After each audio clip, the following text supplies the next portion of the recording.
Que pasa, amigos? My name is Ash, and today I am bringing with me a crap ton of stories from around the universe that I want to share with you on today's episode of Random Gaming News. Starting off with a rather odd story that still hasn't quite been cleared up by all parties involved in what we can now call somewhat of a scandal. Kicking off the PS5 event just a couple of weeks ago was an absolute mindbender of a reveal, with Sony and Insomniac Games revealing a brand new next-generation Spider-Man game featuring Miles Morales. Needless to say, the entire PlayStation community was set ablaze with excitement. However, that excitement quickly turned into confusion and frustration, as the trailer was deceiving the audience, making Miles Morales seem like a brand new open-world standalone game. However, a PlayStation executive would soon apologize and state that Miles Morales will actually be an expansion upon the PS4 Spider-Man title. If that's not confusing enough, the game's developer, Insomniac, quickly stepped in, saying the game was in fact a standalone title, neglecting to address any of the other issues. At this time, no one is exactly sure what to expect from the PS5 launch title, but I feel it's safe to say that while Morales will technically be a standalone game, it will also be an expansion of the previous generation Spider-Man game. A lot of this speculation began when some fans were noticing that many of the locations featured in the trailer were pulled directly from the PS4 version of Spider-Man. Additional insight has been given by Bloomberg, where they have said, quote, "It's not an expansion or a remaster of the PS4 game, but it is also not a full-on sequel," end quote. Also going on to state that the, quote, "game is in similar scope to Uncharted: The Lost Legacy," end quote. Making some speculate this expansion, while technically a new next-gen game, will be somewhat stuck on campaign rails, keeping players somewhat locked into a smaller world or dedicated path. Needless to say, this is a very disappointing development, and fans are rightfully pissed at Sony and Insomniac Games for misleading the community.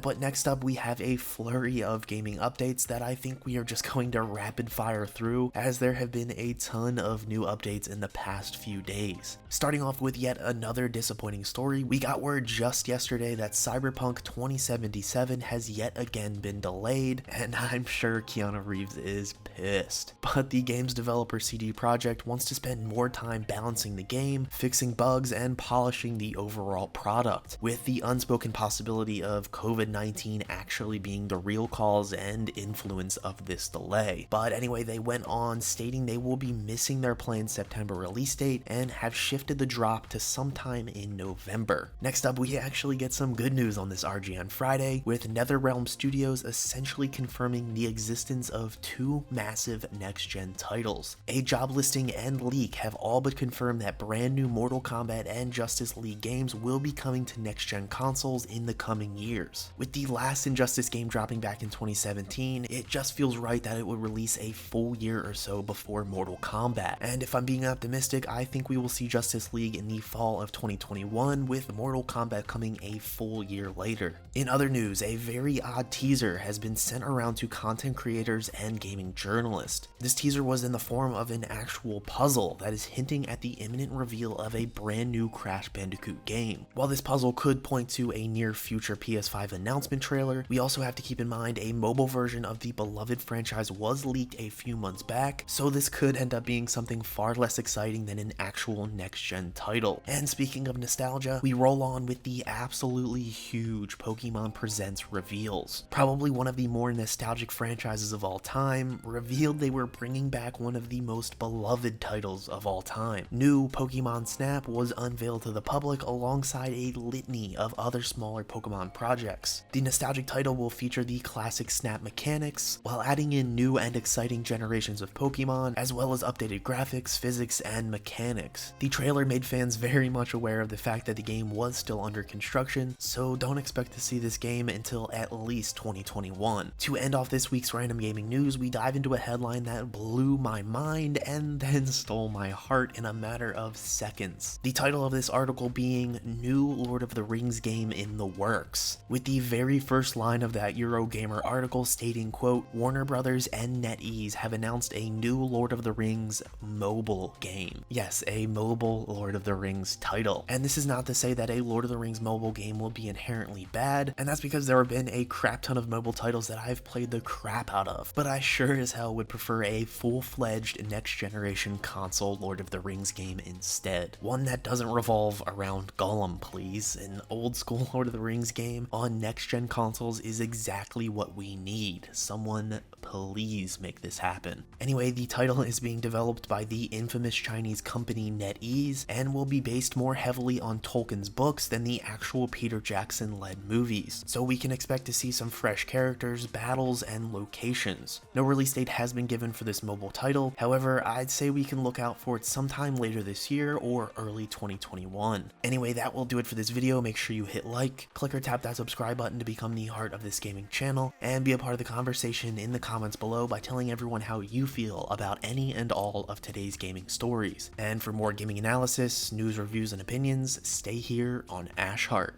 And as always, thanks for watching.